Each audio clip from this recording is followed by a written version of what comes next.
आवाज के में कह छुई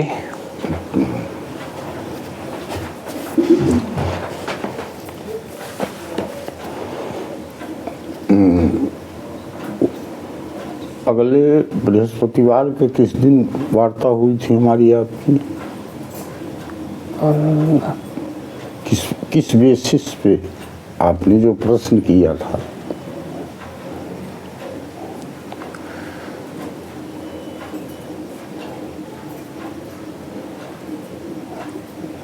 एक से लेकर 5 तक बात हुई है, याद आया आपको? हाँ। तो 5 में 5 तत्व से ये शरीर है। इस इतनी अनमोल शरीर को जिसमें ये सारे जीव पाए हैं, शरीर 84 लाख योनि में, उन सब में ये श्रेष्ठ मानव तन है। तो यहाँ पर बाबा ने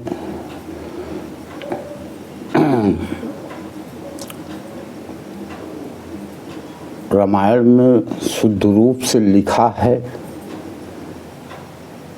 छित जल पावक गगन समीरा पंच रचिते है अधम शरीरा। अब हम लोगों के समझ में तो ये आज आता है कि ये शरीर अधम है, और अधम शब्द का जिसमें परमात्मा का वास दिखाया गया है, जो हर शरीर में मानव शरीर श्रेष्ठ है। ये एक ऐसी शरीर है कि जिनमें 84 लाख योनियों को ये नसीब नहीं है जो मानव कर सकता है।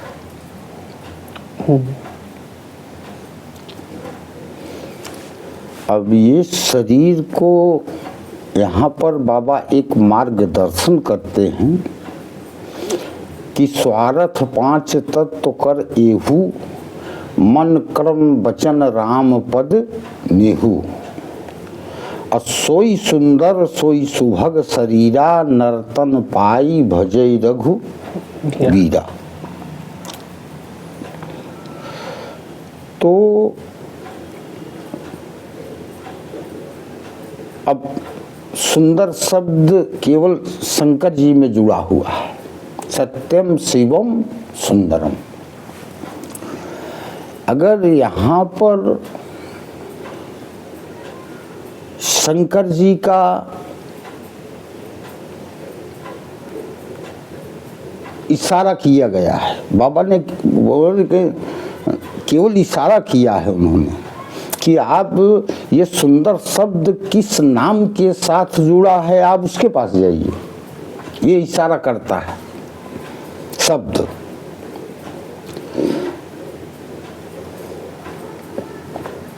तो जब आप इनके पास जाएंगे, बाबा के पास, और वो भी जो इसका जानकार होगा, बगैर जानकार का जो है ये राज नहीं बना पाएगा। तो अब आप बैठ जाइए, ओम नमः शिवाय करिए या शंकर जी करिए, ठीक है, जितना हमको या आपको बनता है ऐसा तो हम आप उतनी भजन कर सकते हैं, ऐसा नहीं है। मगर इतने से ये समस्या हल नहीं होती, क्योंकि शंकर जी की तपस्या इस ढंग से किया जाए, क्योंकि वो संहार करता है।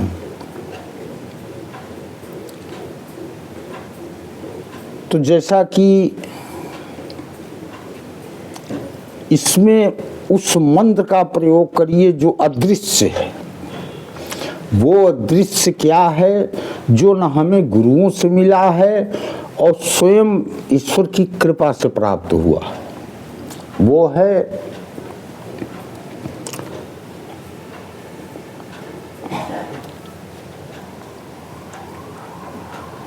हे प्रभु,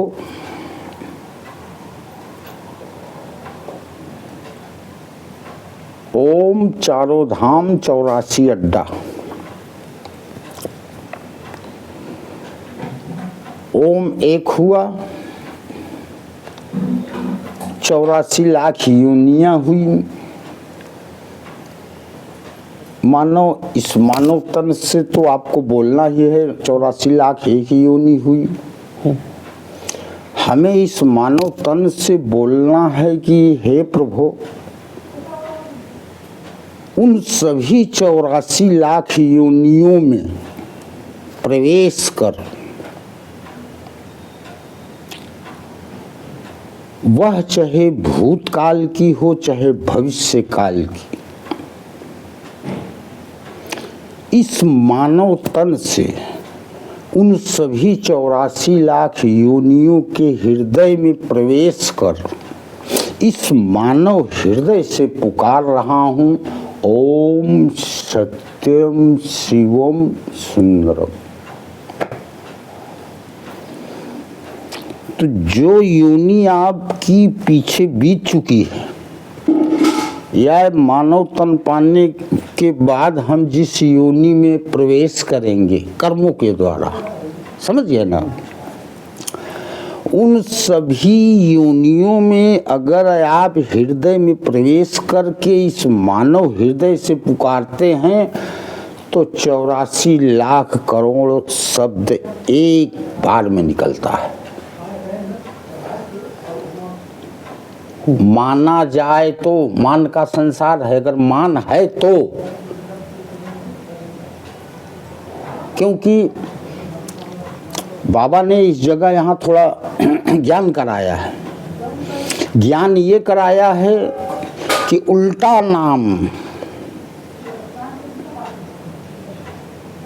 नाम को अगर उल्टा कर दो तो मान आता है।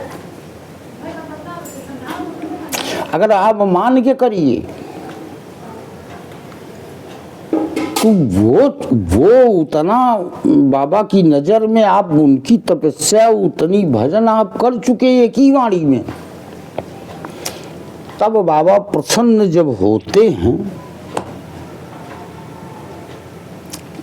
तो शंकर का ऊपर वाला आधा न, अब पार्वती जी का ऊपर वाला रा, ये उपाधि बाबा देते हैं नर। तो वहां क्या लिख रहे हैं कि सोई सुंदर सोई सुभग शरीरा, नर्तन पाई भजई रघुवीरा।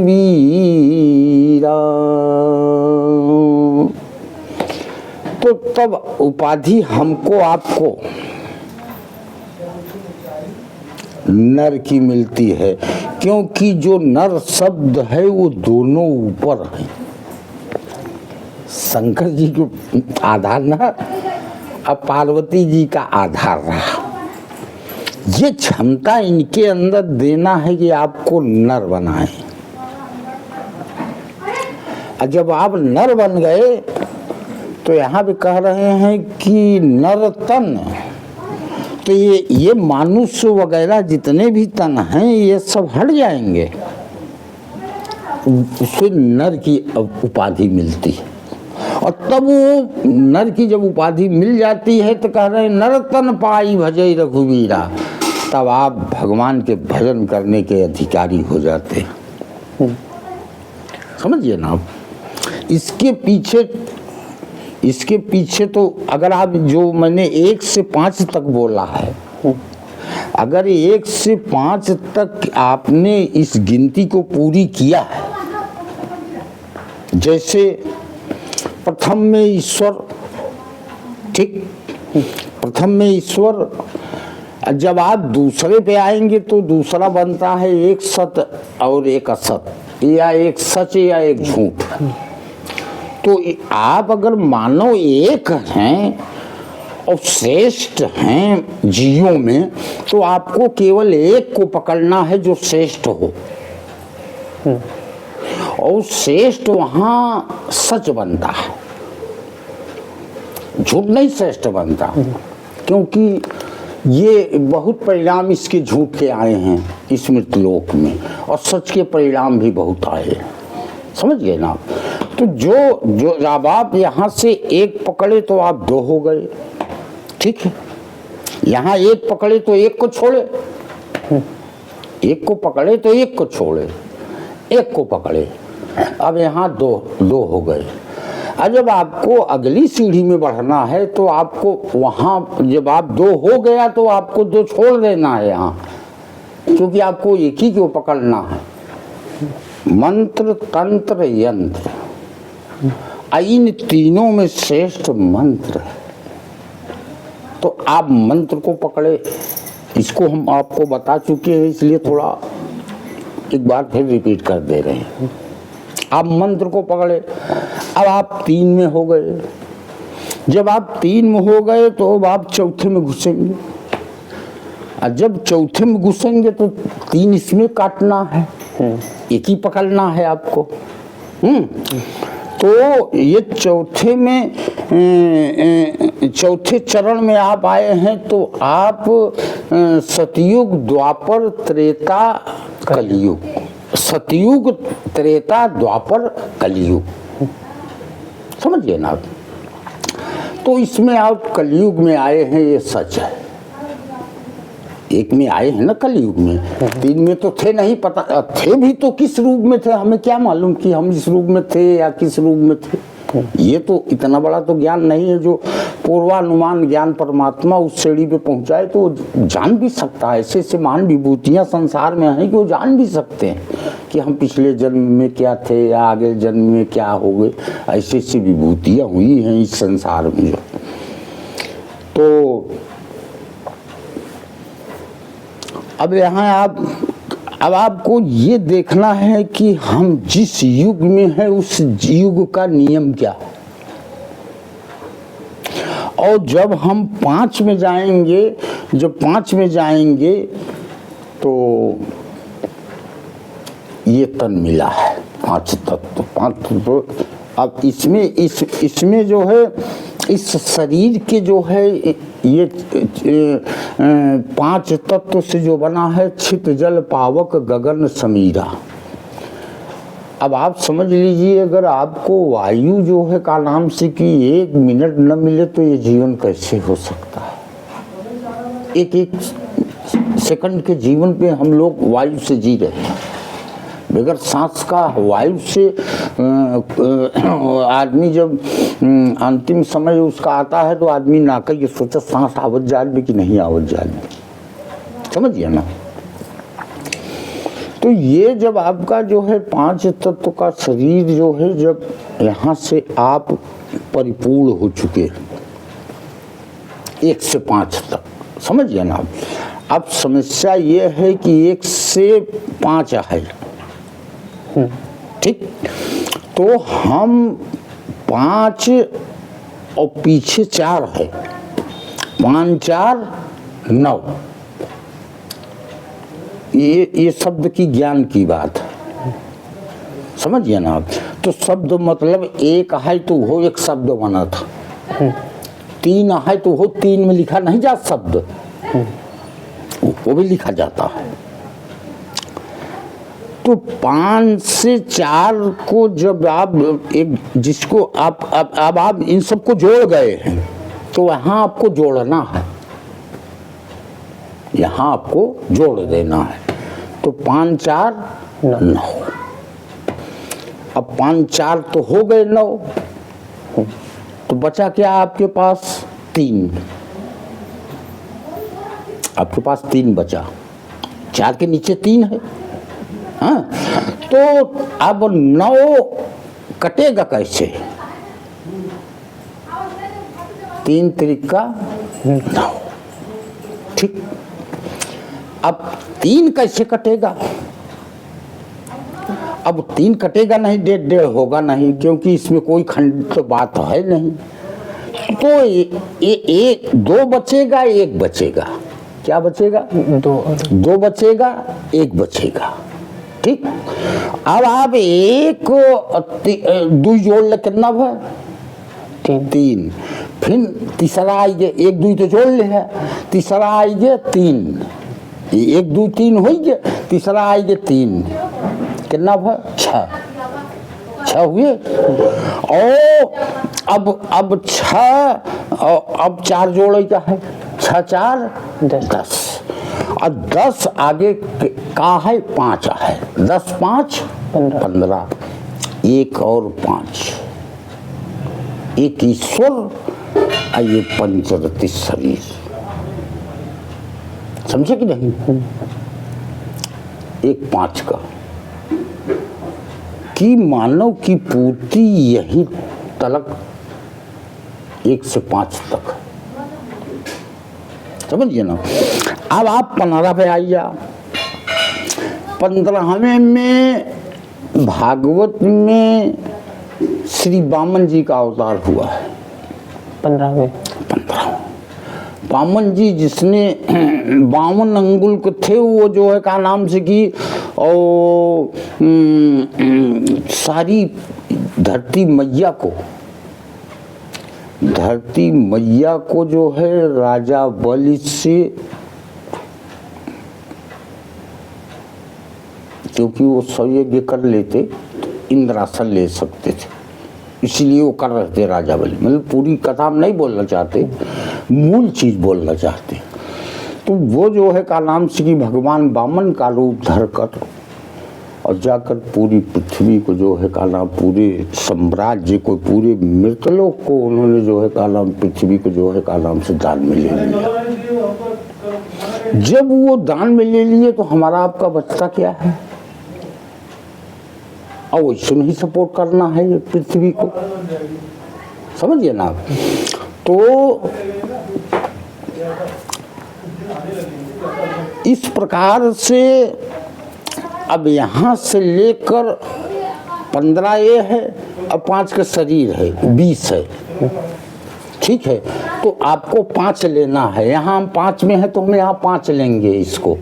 ठीक है, तो 15वें में वामन जी, 16वें में परशुराम जी, 17वें में वेद व्यास जी, 18वें में राम जी, 19वें में बलराम जी और 20वें में श्री कृष्ण भगवान। इसी 5 में आपको रहना है। जितने भी धर्म ग्रंथ लिखे हैं वेद व्यास जी ने। ठीक, अब जितने भी जो है बोले, वो गीता में बोला गया है वो कन्हैया जी बोले। समझिए ना आप। इसके बीच का अब भाई बीच में कोई फेरबदल कर दे तो वो अलग की बात है, मगर वो जो मूल प्रतियां उनकी है, समझिए ना आप। तो कुछ न कुछ तो इसमें कायम है। काहे कि बहुत मुसलमान साम्राज्य की बहुत इतिहास इसका रहा है। जो है इस देश पे कौन कौन राज्य की, अंत में अंग्रेज राज्य की है। तो मूल प्रतियों के प्रति सजगता जो है, ये जो है रामायण जो है, ये जब तुलसीदास जी ने लिखा है तो ये रामानंद जी के समय में लिखा गया है। ज़्यादा से 500-700 साल मतलब एक बीच में लिखा गया है, तो इसे ज़्यादा नहीं गोल कर पाए। समझिए ना। तो ये प्रत्यक्ष प्रमाण, क्योंकि रामायण का एक एक वाक्य जो है ब्रह्म वाक्य है। समझिए ना, उसके अंदर वो क्षमता है कि अब क्या बताएं, जो है उसकी गणना सबके बस की बात नहीं है कि रामायण की व्याख्या कर सके। जिसे ईश्वर ने स्वर व्यंजन का ज्ञान दिया होगा वही इस धर्म ग्रंथ को समझ सकता। सामान्य व्याख्या सबके लिए।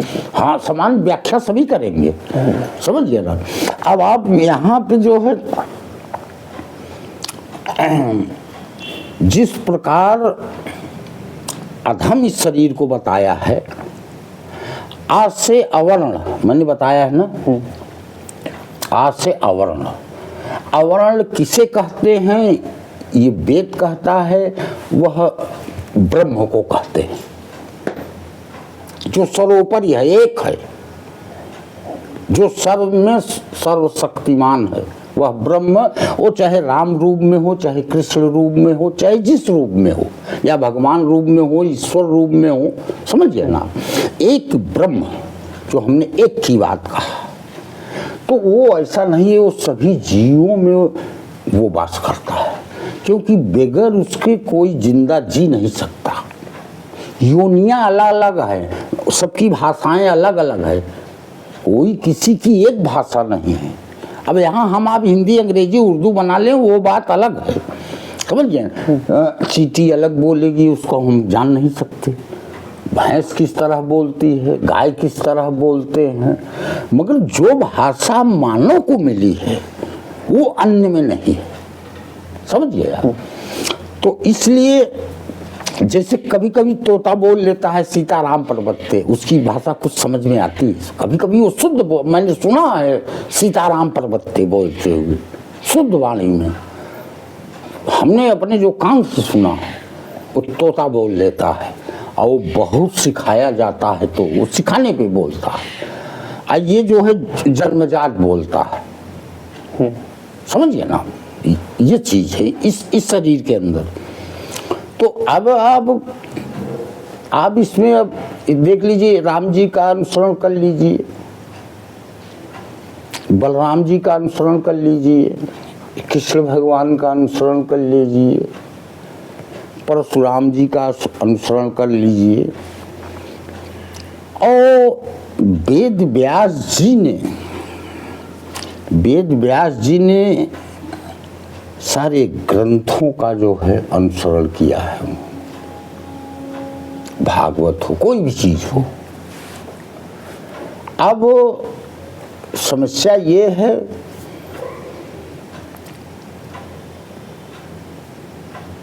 कि ये पांच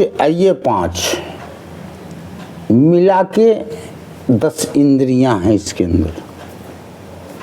अंदर 10 इंद्रियां हैं, समझिए ना आप। हम सब भाई उतना नाम तो जानते नहीं, मगर जो सही है, हाँ।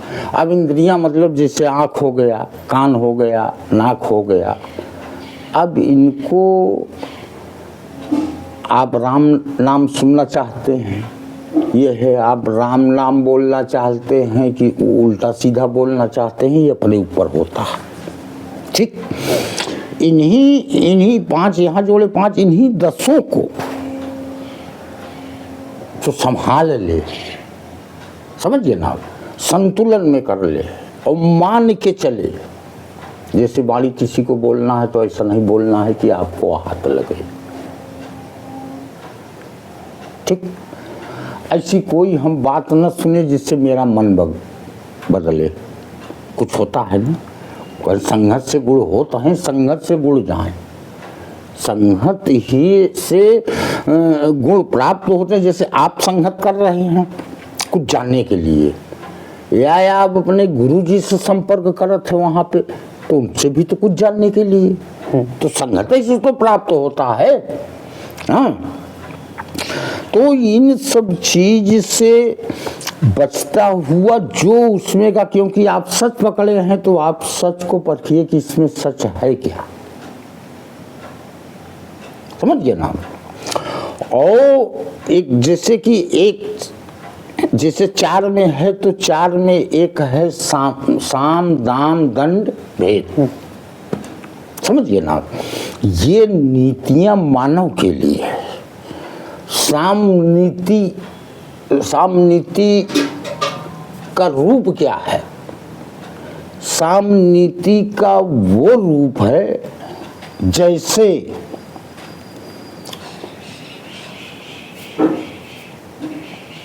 एक आदमी को कह रहा है कि ये दलाल जा रहा है, कोई भक्त जा रहा था, दर्शन करने, ठीक है। जैसे कुछ दूर हो, कोई मंदिर हो या पेड़ हो, तो दर्शन करने जा रहा था, तो यहाँ पे एक दुकान है, दुकानदार जो है वो भक्त उस परिवार से संबंधित है। वो भक्त जो दुकानदार है उस परिवार से संबंधित है, और जो उसके सामने खड़ा है वो जाति का लोहार था, जो दुकानदार था वो यादव था, जो भक्त था वो भी यादव था। और दुकानदार चाचा लगता था, भतीजा जो है भतीजा लगता था। भक्त जो है उसके रिश्ते में जो एक सामाजिक रिश्ते हैं, तो वो भक्त गया दर्शन करने, तो वो दुकानदार उस लोहार से बोल रहा है कि देखो दलाल जा रहा है। ठीक, अगर वहां से भक्त लौटा तो लोहार ने रोक लिया, रुकिए जरा महाराज जी।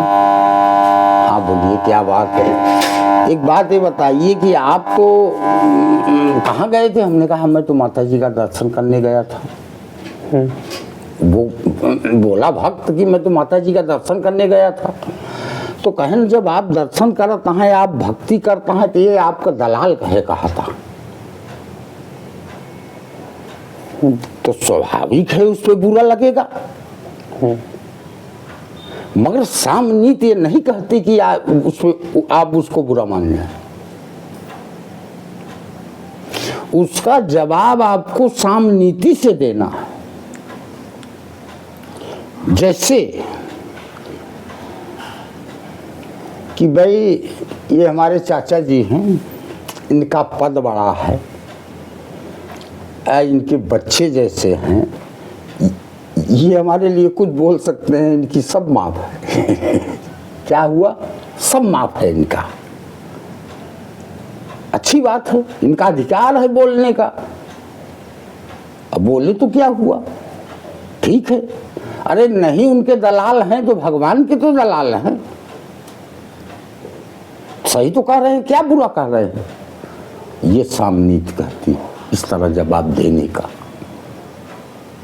तो वहां अगर आप रंज मान जाओ कि तुमने दलाल क्यों कहा हमको, क्यों कहा दलाल भाई, हमने क्या तुम्हारी दलाली की है, उस पर आप उलझ जाइए, तो ये धर्म नहीं कहता। तो आप में उसमें किसी प्रकार का फिर अंतर नहीं होगा। जिस दुष्टता के साथ सामने वाला बोला, तो वो आप उससे बड़े हो जाएंगे, क्योंकि वो तो अपने असंतुलन में तो था ही, आपको भी असंतुलन बना दिया उसने। तो कहें ना, ऐसी वाणी बोलिए मन का आपा खोए, औरन को शीतल करहि आपो शीतल होए। तो हो सकता है वो चाचा कभी भविष्य में ये न कहे कि ये दलाल, वो शब्द न निकाले इस भाषा से उसको। और बात हमारी ही है, कोई किसी दूसरे की नहीं है, सामने घटित बात मैं बता रहा हूं आपको। तो इस तरह की भाषा होनी चाहिए, क्योंकि ये वायु से बनती है। किससे बनती है? वायु से बनती है। और वायु से बनने वाली भाषा को आप झूठ में तब्दील कर दोगे तो सबसे बड़ा प्रकृति के साथ खेल है, समझिए ना। हाँ, तो ये वाणी दिया है उन्होंने भाषा को बोलने के लिए, सामनीति से बोलने के लिए। शाम के बाद दाम आता है, और जब दाम आता है तो तब दंड की पारी आती है। ठीक, तो यही इस तरह से जब जो है का नाम से कि घटना घटी थी इसके विषय में, परशुराम जी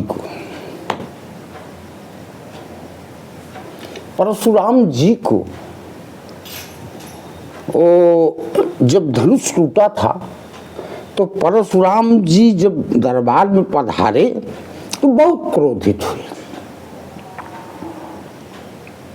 अब बहुत क्रोधित होने के साथ साथ वो उनको जो है का नाम से कि लक्ष्मण जी को धमकी दिया, जबकि मर्यादा पुरुषोत्तम राम जी स्वयं कह बोले कि नाथ संबुधनु भंजन हारा हुई है कोई एक दास तुम्हारा। इस वाणी में कितना दम है? मैंने 15 से 20 तक कहा है, तो इसके 18 में राम जी थे, तो राम जी क्या बोले उसको जानना जरूरी है।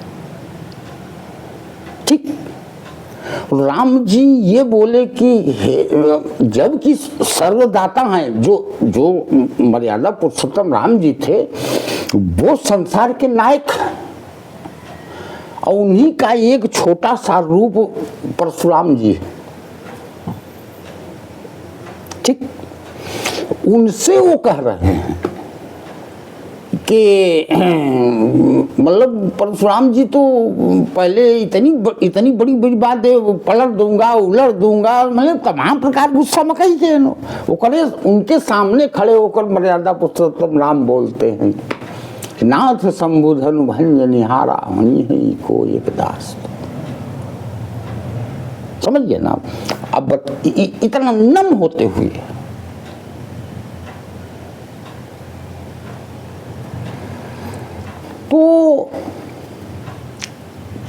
तो लक्ष्मण जी तब तक कुछ बोल दिए। जब कुछ लक्ष्मण जी बोल दिए तो वो तो परशुराम जी इतने कुपित हो गए, इतने गुस्से में हो गए कि उन्होंने समझाने की रे नृप बालक काल बस बोलत तो ही न संभाल, धनु ही सम त्रिपुरारि धनु विदित सकल संसार। कहने ये आम धनुष थोड़ी ना है, जिस धनुष की बात कहा तब उन्होंने जो है का नाम से बहु धनु ही तोरी लड़ी जानी कबहू ने सृष्टि की नानी, मतलब कि यह घटना घटी थी, तो फिर भी याद दिला रहे हैं तो उनको नहीं आ रहा है। तो जब 2 बार वो माफ कर चुके, वो दंड के दायरे में फंस गए, तो 2 बार वो माफ ही कर चुके, और बार बार जो है राम जी वशिष्ठ विश्वामित्र जी को बार बार आगाह कर रहे हैं कि ये फरसा चल जाएगा इसके ऊपर, ये फरसा चल, यहाँ तक बोल दिया गर्भन के अर्भक दलन पलस मोर यति घोर, कि ये हमारा फर्श है, इसके टंकार से केवल जो है छत्राली के गर्भ गिर जाते हैं, अगर ये उठ गया तो परले हो जाएगी। तो उन्होंने जो उसके बाद भी लखन कहे वो हंसी हमरे जाना, सुनो देव सब धनुष समाना, कांछत लाभ जीन तोरे, ऐसे बड़ा अच्छा प्रसंग है। तो तब उन्होंने जो है का नाम से कि परशुराम जी ने उठा दिया दंड, समझ गए ना। जब परशुराम जी ने दंड उठा दिया तो लक्ष्मण जी बोल पड़े, यहाँ कुम्हड़ बतिया क्यों नहीं, जे तर्जनी देख ही मिलिया, ये जो तुम प्रयोग कर रहे हो हमका कोनो कोहड़ा के बतिया जी समझे कि ओका दिखाई देगा तुझे जाई। तो इस दंड में इतनी बड़ी ताकत है, इसमें इतनी बड़ी ताकत है, बताइए, जिसमें इतनी बड़ी ताकत हो कि अगर उसको सही से प्रयोग कर दिया जाए तो वो आदमी धराशायी हो जाएगा, बच नहीं सकता। मगर अब लक्ष्मण जी शेषा अवतार हैं, तो उन्होंने याद दिलाया कि आप जो प्रयोग कर रहे हैं ये जो है का नाम से कि कोहड़ा का बतिया जी समझे कि मुरझुरा जाए तुरंत। आम मतलब उनका इशारा ये था कि हमको आम में मत समझिए, हम सर्वशक्तिमान शेष जी हैं। तो ये नीतियों का इन चारों, जब आप साम का प्रयोग करोगे, दाम का प्रयोग करोगे, दंड का प्रयोग, ये चारों नीतियां जो है ये कहीं ओथा में नहीं लिखी तो हैं, मगर उसको कोई पहचान नहीं सकता। अगर कोई पहचान भी जाए वही पहचान पाएगा जिसके पास हो।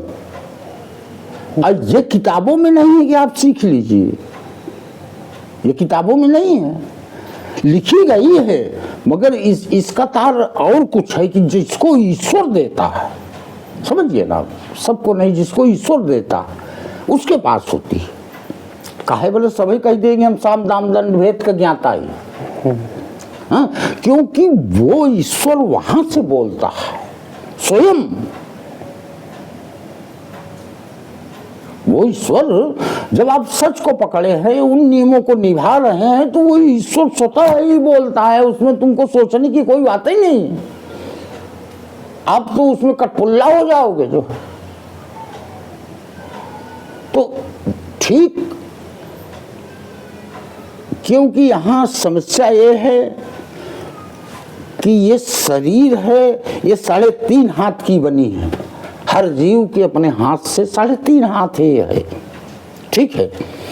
अब एकरे बीच के जैसे मान लिया ई छुटा है, एक से आधा छुटा है, हाँ, फिर एक छुटा है, एक से जहाँ जौन बका नाम से कि 1.5 भा है, 1.5 के एक अलग महत्व है, 2.5 के एक अलग महत्व है, 3.5 के एक अलग महत्व है, समझिए ना। तो ये 3.5 हाथ की शरीर मिली है हमको स्वयं के हाथ से, इससे एक बार इधर उधर नहीं होगा। तो अब इस शरीर के अंदर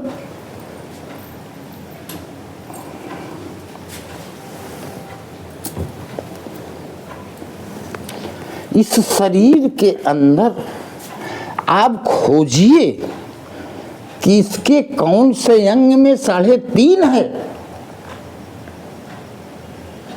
3.5। तो आप जब हृदय में जाएंगे तो हृदय आपका 3.5 शब्द है।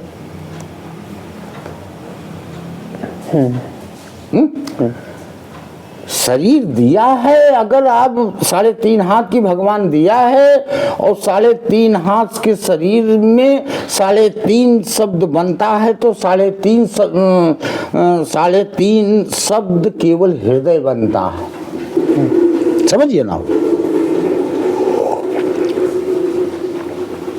और शंकर जी ने स्वयं कहा है कि जाके हृदय भगत कर प्रीति, भक्ति हृदय से, ठीक, भक्ति हृदय से, वाणी से नहीं। वाणी आशीर्वाद के लिए, वाणी बोलने के लिए, किसी को अपशब्द कहने के लिए नहीं है। अगर आप शब्द बोले तो आप झूठ में चले गए, समझिए ना। अच्छा, अगर कोई झूठ है, अगर आप उसका पर्दाफाश कर रहे हैं, समझिए ना आप। जैसे आपने कहा ब्राह्मणों को कहते हो, उस दिन आपने चर्चा किया ना कि आप बोल जाते हो। देखो,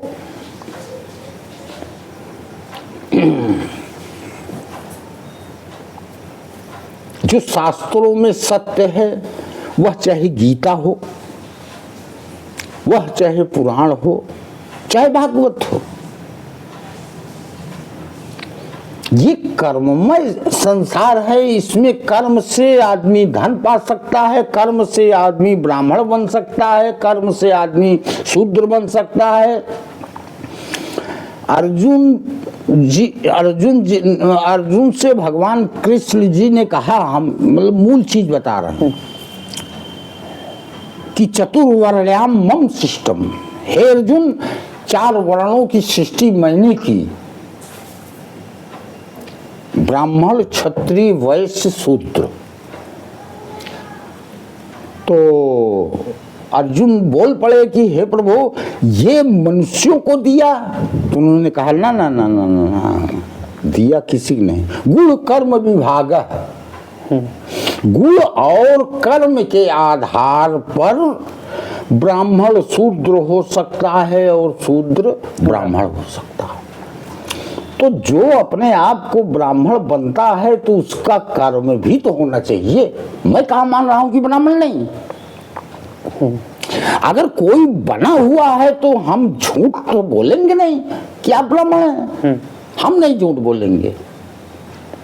क्यों कि जब आप सामने वाले के सामने जो है का नाम से जाएंगे, समझेंगे, और भाई आप किसी जो ब्राह्मण बन रहा है अगर उसके सामने आप कहोगे ब्राह्मण नहीं हो तब वो धर्म जात कह देगा तू आहत हो, अभी बात कही लेगी। इससे अच्छा इससे बच जाना, वहां से हट जाना, वहां से न हाँ में न ना में, झूठ में न हाँ में हुए न हम ना में हुए, ये सामनीति कहती है, ये सामनीति कहती है, समझिए ना आप। अच्छा, हाँ, तो आप दोनों तरफ से बचोगे जहाँ ऐसी परिस्थिति हो, वो पे विवाद करने की जरूरत नहीं है, क्योंकि विवाद ही झूठ है और वो परेशानी में डाल देगा। लोग क्या करते हैं, विवाद कर करके आपस में जो है लड़ मर के जो है देख लीजिए कचहरी दौड़ रहे हैं, जेल भोग रहे हैं, तमाम प्रकार की प्रक्रियाओं से जूझ रहे हैं। वो कहें कि धोबी का कुत्ता न घर का न घाट का, न वो घर का हुआ न घाट का हुआ।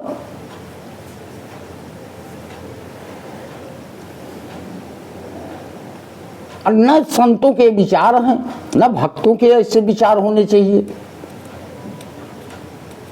बचना चाहिए।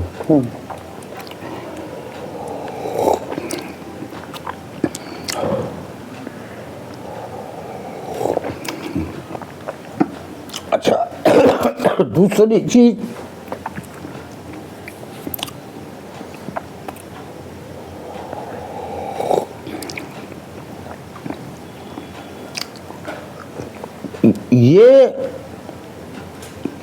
ये भगवान की कथा है, ये भगवान की कथा है जो जीवन को सुधार कर भगवत की तरफ मोड़ दे या भगवत को जो है का नाम से उजागर करता रहे, सच बोलता रहे, समझ गए ना आप। तो वो वही भगवान की कथा। अब भगवान क्या किए हैं, आप भगवान के कर्मों पे हम आप नहीं चल पाएंगे क्योंकि हम मानव हैं, हम मानव हैं, भगवान नहीं है कि हम भगवान के साथ में चल लेंगे। क्योंकि भारत चारों अंशों में एक अंश थे और जानकी भी जगत माता थी, वो जहां पैर रखते थे वहां पैर नहीं रखते थे। सोचो, तो स्वयं भगवान बनने की सोचना कि ये तो बहुत बड़ा जो है वो है। भगवान क्या किए हैं वो हम कभी नहीं कर पाएंगे, ये सच है। उनका बराबरी कोई कर लेगा, उनका बराबरी कोई नहीं कर सकता। उनके वो जैसे चरण का रज जे का कहा थी, वो उतना तक हमारा आपका दिमाग होना चाहिए। हम भगवान के चरणों की रज है, जो धूल उनके चरणों से, जैसे पैदल चल रहे थे, जो धूले के चरण जो उनका नाम से अहिल्या जी, वो उनके अहिल्या जी पर पड़ा रहा, रजय छुए नहीं रहे, वो मिट्टी गिरी रही थोड़ी सी। तो भगवान के चरण तक नहीं हम आप पहुंच पाएंगे, हम उस चरण की रज तक ही पहुंच सकते हैं, समझिए ना आप। तो जब भी सोच हो हमारी आपकी, तो चरण के रज, जिन चरण प्रहलाद परसो इंद्र पदवी को धरण, जिन चरण का लीह नाथे गोप लीला को, समझ गया। भगवान धराए न, वो धरे नहीं प्रहलाद हरे। अकाली पर नाचन कन्हैया जी, वो नहीं बोलाए, वो नहीं वो करता रहा जो उनमें, वो चरण में तनी बड़ी ताकत है और रज में अपार ताकत है, उनका कृपा रहा था रज में, समझे। हाँ,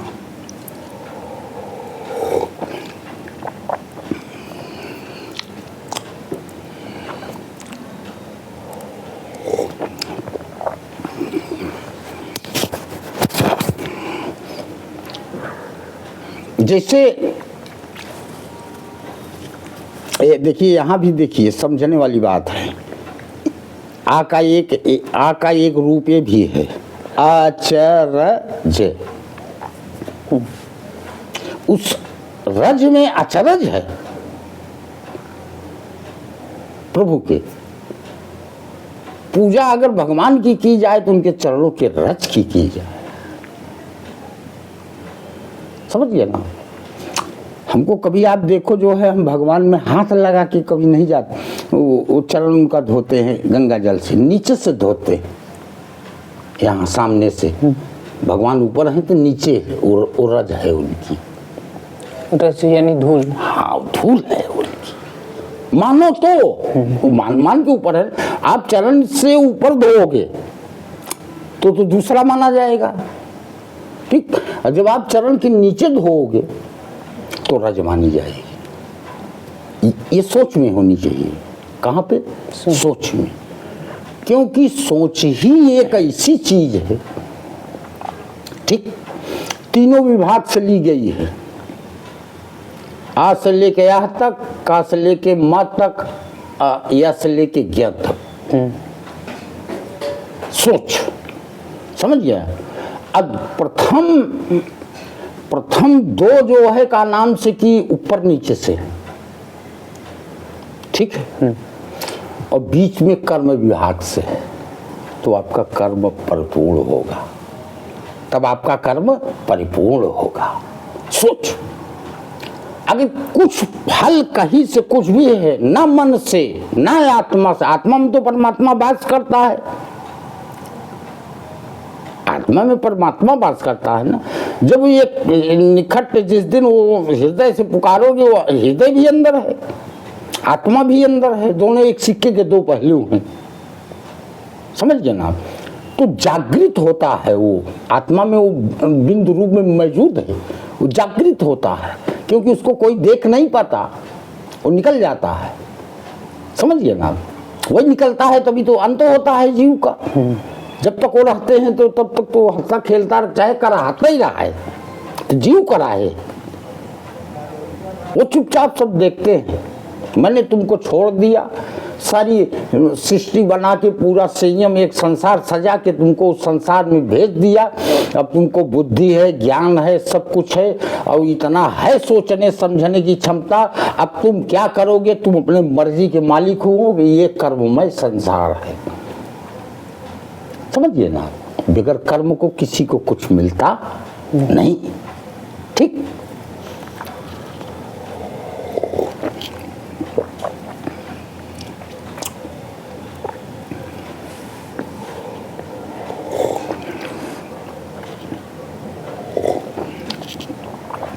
जब 3.5 और 3.5 हृदय और ये 3.5 हाथ की शरीर, इस दोनों को जब जोड़ दोगे तो 7 बनता है। हाँ?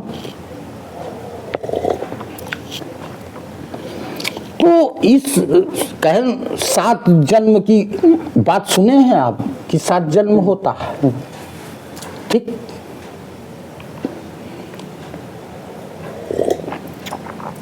जो 7 जन्म होता है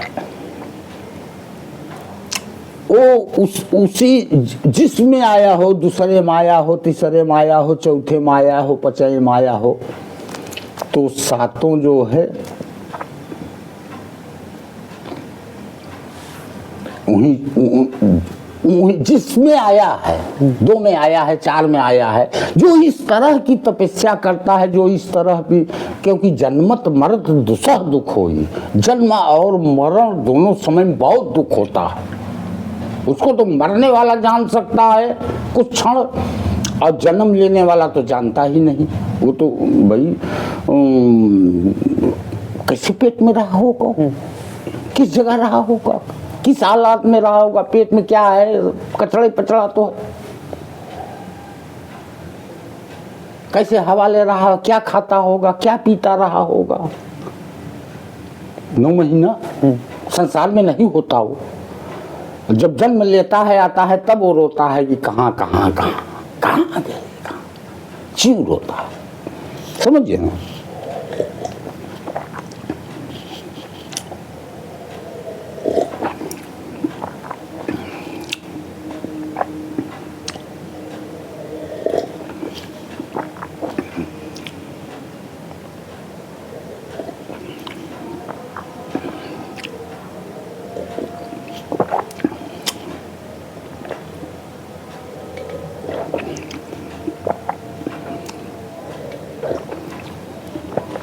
कैसे मान्य करता है कि सोच में ये दो थे, ऊपर नीचे का लास्ट में चा जो है कर्म विभाग से था, तो सात सात नीचे वाले से है, ऊपर वाले से रहा,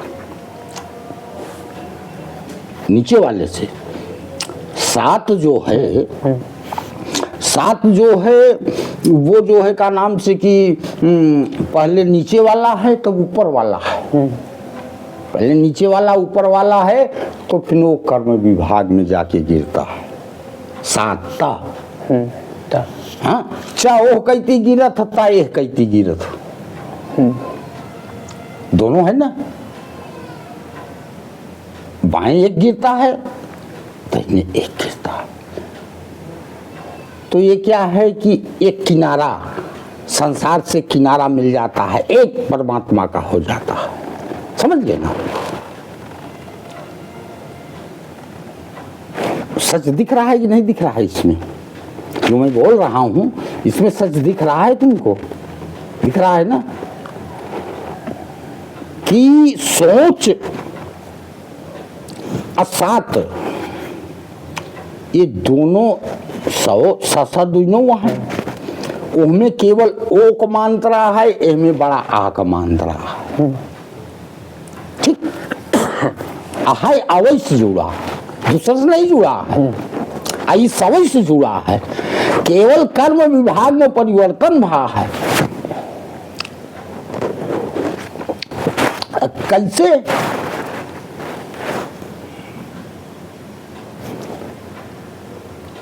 च से जोड़ा, च छ ज झ ञ, ठीक, ट ठ ड ढ अड़ा, कई भ 10 10 भना, हाँ। 10 इंद्रियां निर्मल, ठीक, कैसे 10 इंद्रियां निर्मल, ठीक। अब आप जोन फिर आप तप जा गया तो का बनी 11, कैसे 11 इसलिए हुआ कि आप सत्यम शिवम सुंदरम 11वां रुद्र शंकर जी हैं, शंकर जी के रूप, उसके द्वारा ये प्राप्ति हुई, इसके द्वारा ये प्राप्ति हुई। जब ये प्राप्ति हुई तो आपको नर बना देगा, ठीक।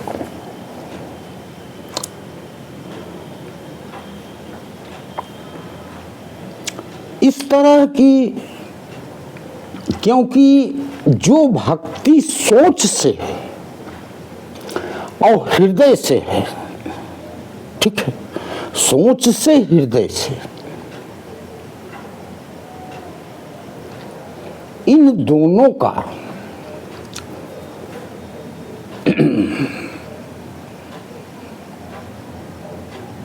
क्योंकि आप हृदय को देख नहीं सकते, हृदय को देख नहीं सकते, और परमात्मा भी न दिखने वाला है, ठीक है। तो जो दिखने वाला है वो उसको आपको मानना चाहिए, जो दिखने वाला है वो मेरा साथी नहीं हो सकता। अगर मेरा परमात्मा नहीं दिखता है तो नहीं दिखने वाला साथी हो सकता है। तो नहीं दिखने का केवल अपने अंदर का जो अपने से जो नहीं दिखने वाला है, तो जब आप हृदय से जो है का नाम से कि देखोगे, उसको पुकारोगे, मतलब जो भी सिस्टम आगे मंत्र वगैरह प्रयोग करता है आदमी, या पूजा भजन कुछ भी करता है, तो वो जो है का नाम से कि तब वो स्वयं दिखेगा। हृदय से पुकारे से, हृदय की पुकार को सुनता है। गज ने पुकारा, द्रौपदी ने पुकारा, द्रौपदी ने पुकारा तो है मालूम, कहाँ थे वो? वो उस वक्त जो है वो मथुरा वृंदावन में रमण कर रहे थे भगवान। जब द्रौपदी की पहले तो सोचे कि ये बुढ़ऊ है, ये सब हमको बचा लेंगे। जब ये सारे सहारे टूट गए कि अरे ये तो खींचा चला जाता है भाई, तो हम एक सेकंड में हम नग्न हो जाएंगे, मेरी तो इज्जत की ऐसी की तैसी हो जाएगी। तब उन्होंने जो है का नाम से द्वारकाधीश करके पुकारा है भगवान को, समझिए ना। अब द्वारिका भी 3.5 शब्द है, समझिए ना। द्वारिका भी 350, चाहे ये द्वारिका समझो चाहे वो द्वारिका, इस द्वारिका से उन्होंने पुकारा तो उनको द्वारिका